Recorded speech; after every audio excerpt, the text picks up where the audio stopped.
प्रधानमंत्री ने कहा था कि रेवड़ियां बांटना गलत है।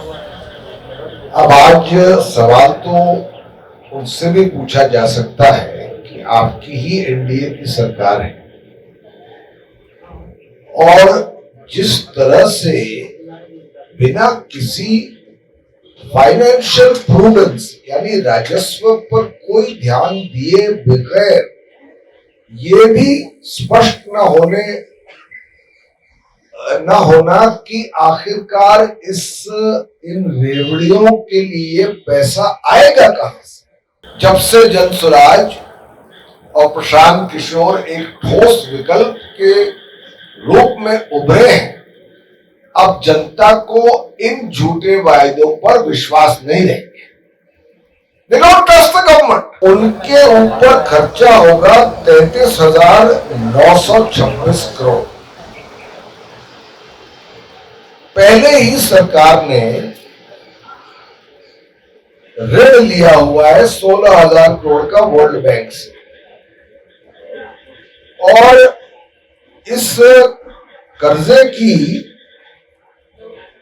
अब जो ग्राफ आप देखेंगे, जिस तरह से ये उस प्रदेश पर कर्जे का दबाव है वो कैसे बढ़ रहा है। सारी भ्रष्ट पार्टी, चाहे वो आरजेडी कांग्रेस हो चाहे जेडीयू भाजपा हो, वो निकले क्योंकि 30 साल से उन्होंने इस प्रदेश में कुछ किया नहीं। 2023-24 में कर्ज था 3,32,740 करोड़। 2024-25 में वो बढ़ के हो गया 3,62,036 करोड़ और 2025-26 में वो कर्ज हो गया 4,06,476 करोड़। महिला रोजगार योजना में पहली किस्त देने में आपका 2,000 करोड़ खर्च हुआ है, जबकि पूरी योजना को कार्यान्वित होने के लिए आपको 30,000 करोड़ चाहिए होंगे। वो बाकी 28,000 करोड़ कहां से आएंगे। पहले जेडीयू का भी राष्ट्रीय प्रवक्ता था, नेशनल जनरल सेक्रेटरी था, तो मैं आपके भी सवाल लूंगा, जो चाहे आप चाहे पूछ सकते हैं। और एक विषय है जिस पर मैं खास तौर से आपके माध्यम से आपका भी और बिहार की जनता का ध्यान आकर्षित करना चाहता हूं। और मैं ये सिर्फ एक जनसुराज के राष्ट्रीय प्रवक्ता के पहलू से नहीं बोल रहा, इसमें एक बड़ा मुद्दा भी शामिल है कि आखिरकार जिस लोकतंत्र की हमारे संविधान ने कल्पना की थी, उसमें कहां तक ये जायज है कि चुनाव के ठीक पहले 5 साल के लगातार काम करने के एवज में आप जो प्रधानमंत्री ने शब्द इस्तेमाल किया था, रेवड़ियां बांट रहे। प्रधानमंत्री ने कहा था कि रेवड़ियां बांटना गलत है। अब आज सवाल तो उनसे भी पूछा जा सकता है कि आपकी ही एनडीए की सरकार है और जिस तरह से बिना किसी फाइनेंशियल प्रूडेंस यानी राजस्व पर कोई ध्यान दिए बगैर ये भी स्पष्ट न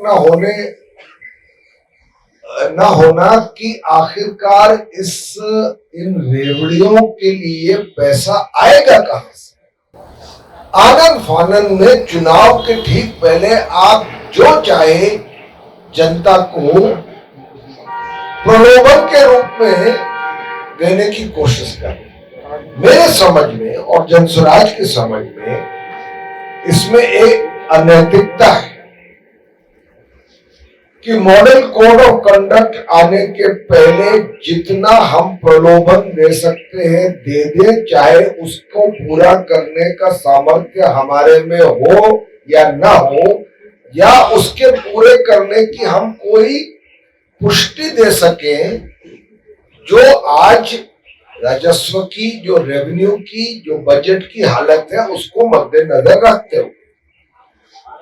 अब आप एक मिनट के लिए इस परिप्रेक्ष्य में देखिए, जो नए रेवड़ियां बांटी जा रही चुनाव के ठीक पहले, उनके ऊपर खर्चा होगा 33,926 करोड़। पहले ही सरकार ने ऋण लिया हुआ है 16,000 करोड़ का वर्ल्ड बैंक से, और इस कर्जे की अब जो ग्राफ आप देखेंगे, जिस तरह से ये उस प्रदेश पर कर्जे का दबाव है वो कैसे बढ़ रहा है। 2023-24 में कर्ज था 3,32,740 करोड़। 2024-25 में वो बढ़ के हो गया 3,62,036 करोड़, और 2025-26 में वो कर्ज हो गया 4,06,476 करोड़। ये तो कर्ज है, उसकी सर्विसिंग की अभी बात ही नहीं हो रही। नई रेवड़ियों पर खर्चा होगा 36,000 करोड़। अभी तुरंत इसके रेवड़ियों के साथ साथ आपने 16,000 करोड़ का ऋण कर्ज लिया हुआ है वर्ल्ड बैंक से। टोटल कर्जा जो आपको देना है वो है 4,06,476 करोड़। तो सिर्फ ब्याज इस पर देने के लिए हर दिन करीब 63 करोड़ रुपए सिर्फ ब्याज चुकाने में जाएंगे। ये कहां से देगी बिहार की सरकार? कोई उसने प्रावधान किए, कोई प्लानिंग की है? ये वायदे जो किए हैं क्या कोई सुनियोजित ढंग से किए हैं? कोई आज तक तर्क या तथ्य बताया है कि जो हम वायदे कर रहे हैं उनको पूरा कैसे करेंगे? आपने महिला रोजगार योजना के लिए अब आपको चाहिए 30,000 करोड़। अगर आपको 2,000 करोड़ अभी आपने निकाला है, आप ये बताइए कि महिला रोजगार योजना में पहली किस्त देने में आपका 2,000 करोड़ खर्च हुआ है, जबकि पूरी योजना को कार्यान्वित होने के लिए आपको 30,000 करोड़ चाहिए होंगे। वो बाकी 28,000 करोड़ कहां से आएंगे? बिहार वैसे भी आप सब जानते हैं देश का सबसे पिछड़ा और सबसे गरीब प्रदेश है, जहां प्रति व्यक्ति आय सबसे निम्न है। तो ऐसी